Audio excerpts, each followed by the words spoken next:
कई बार ऐसा समय आ जाता है जब जीवन में केवल उदासी रह जाती है।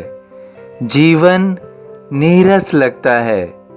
जीवन में कुछ भी करने का, प्रयास करने का मन नहीं होता है, क्योंकि ऐसा एहसास होता है कि अब कुछ भी किया जाएगा तो उसमें कोई भी सफलता नहीं मिलेगी, कोई भी कार्य संपन्न नहीं होगा। इसलिए जीवन ठहर सा जाता है। जीवन में कुछ भी संभव नहीं रह जाता है। ऐसी परिस्थिति जीवन में प्रतिकूल को दर्शाती है। तुम्हें भी बहुत समय से ऐसा ही महसूस हो रहा है। तुम्हें ऐसा लगता है कि अब कुछ भी करना व्यर्थ है, कोई भी परिश्रम करना बेकार है।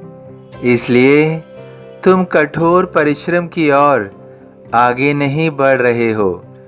तुम्हें बहुत अकेलापन महसूस हो रहा है। तुम्हारे जीवन में जितने भी लोग थे, वे सब अब तुम्हारा सहयोग नहीं दे रहे हैं। वे तुम्हारे किसी भी कार्य को समर्थन नहीं दे रहे हैं, बल्कि तुम्हें यह एहसास करा रहे हैं कि तुम जो भी कार्य करोगे वह पूर्ण नहीं होगा, वह परिश्रम व्यर्थ हो जाएगा। तुम्हें इस स्थिति के लिए जिम्मेदार ठहराते हैं।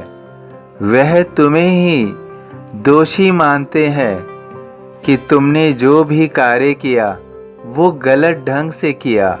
इसलिए आज तुम जिस स्थिति में हो उसके जिम्मेदार तुम ही हो।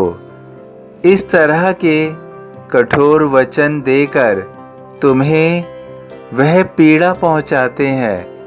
वह इस बात का एहसास नहीं करते हैं कि तुम्हें इससे कितना दुख पहुंच रहा है। तुम अपने जीवन में इससे कितना पीछे हो रहे हो। परंतु ऐसा जीवन में अक्सर होता है। हम अपने जीवन में जितना भी आगे बढ़ते हैं या जितना भी पीछे होते हैं, उसकी बहुत बड़ी जिम्मेदारी हमारे आसपास के लोगों पर होती है। हम उनके कटु वचनों से या अच्छे वचनों से प्रभावित होते हैं।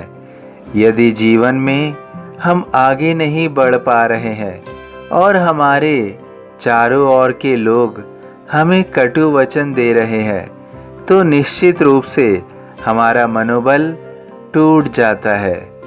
लेकिन तुम ऐसा एहसास मत करो। तुम मायूस मत हो।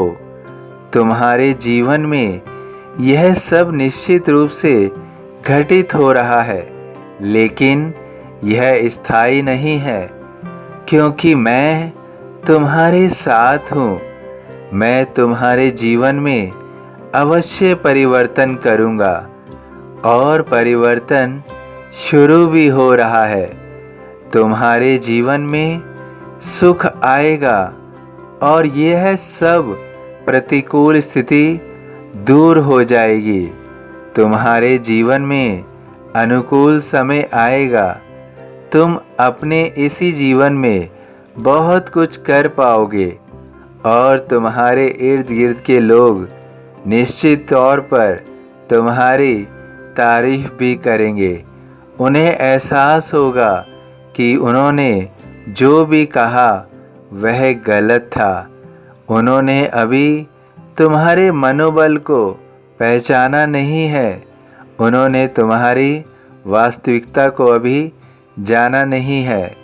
तुम निश्चित रूप से सफल होगे और तुम्हारे जीवन में सुख आएगा। मुझे सदा जीवित ही जानो, अनुभव करो सत्य पहचानो। सभी साईं भक्तों से अनुरोध है कि कमेंट बॉक्स में ओम साई राम या अपनी कोई प्रार्थना लिखिए। वीडियो पसंद आया हो तो वीडियो को लाइक कीजिए, अन्य साईं भक्तों में शेयर कीजिए। इस चैनल को सब्सक्राइब कीजिए, बेल आइकॉन के बटन को पुश कीजिए। ओम साई राम।